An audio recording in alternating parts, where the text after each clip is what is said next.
మీకు తెలుసా సతి తిరిగి ఎవరిగా పుట్టిందో? సతి హిమవంతుడు కుమార్తెగా పార్వతిగా జన్మించింది. చిన్నప్పటినుంచి ఆమెకు ఒకే కోరిక. శివుడే తన భర్త కావాలి.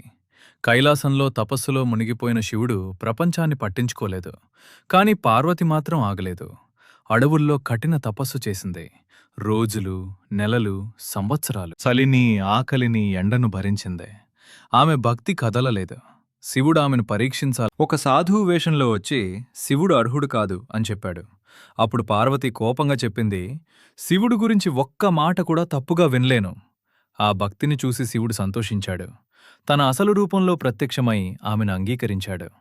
హిమవంతుని రాజ్యంలో దేవతలందరి సమక్షంలో శివుడు పార్వతి వివాహం ఘనంగా జరిగింది. ఆ రోజు కైలాసం కాదు, మొత్తం విశ్వం ఆనందించింది. ఇది ప్రేమ మాత్రమే కాదు, పునర్జన్మించిన శక్తి, తిరిగి చేరిన పరమాత్మ. హరహర మహాదేవ్.